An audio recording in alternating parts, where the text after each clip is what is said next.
from Thomas Johnson, who is the author of The Taliban Narratives and teaches national security at the Naval Postgraduate School here in the United States. He joins us now from Monterey, California. Thomas, appreciate you being with us. Why do you think we're seeing these attacks, particularly after President Trump's phone conversation with the leader of the Taliban? Well, first of all, these were not peace negotiations. The key negotiations are the Afghan negotiations, which will take place hopefully between Kabul and the Taliban. 3 days after they had this so-called reduction in violence that started on February 21st, there were 3 people that were killed by the Taliban involved. And I went to the Taliban website, and they said that the reduction in violence only pertained to the urban areas, which I found quite ironic, considering that 75% of the people in Afghanistan live in rural areas, and it's always been the Taliban's center of gravity.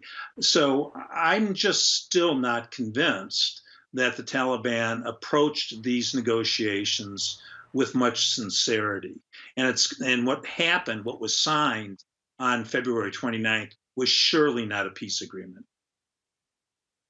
You know, when you look at the Taliban essentially looking for a loophole through this deal, saying something like it doesn't pertain to urban areas, can you kind of poke through the other holes that are in this agreement that could potentially throw this entire situation into jeopardy, probably more so than it already is?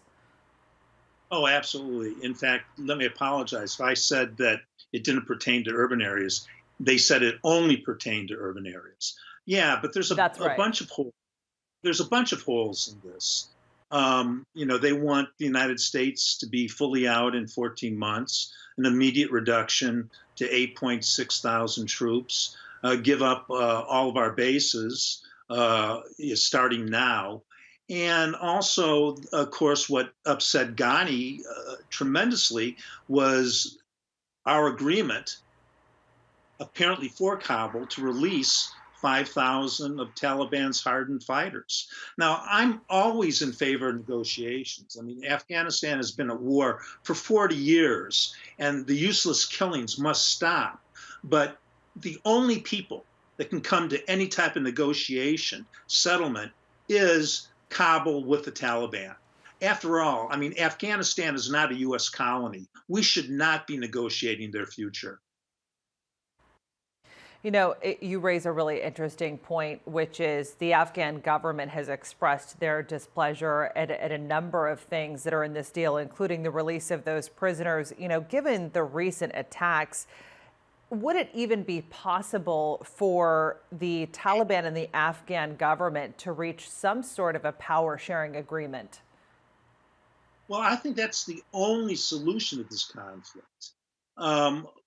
I think it's the only solution to this conflict. But, as Ghani said on the American popular television show 60 Minutes last year, he suggested that his government would fall within 6 months after the internationals left.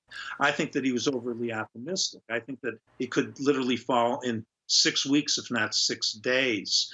But the only solution is a compromise government, in my mind.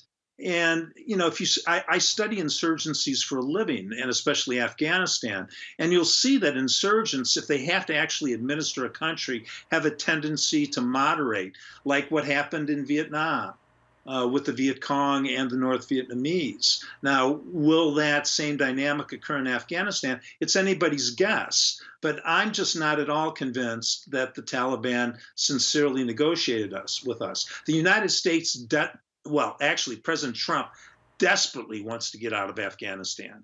And even with these violations recently, I mean, he's started to withdraw our troops immediately. Right.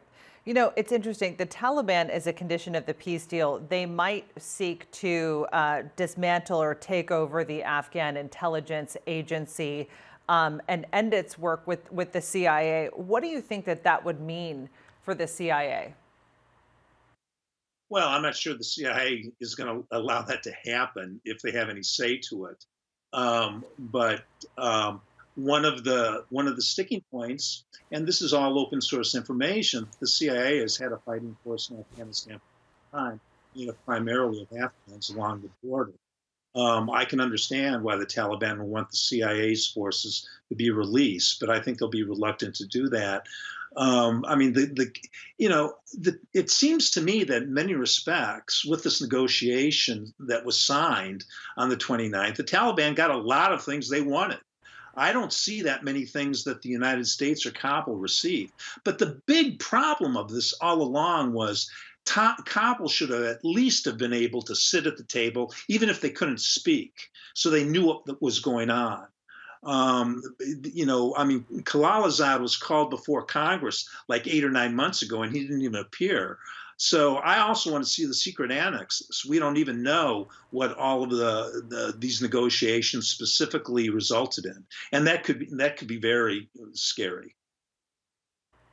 Absolutely. Well, Thomas Johnson, we really appreciate your analysis and expertise. Thanks for coming on.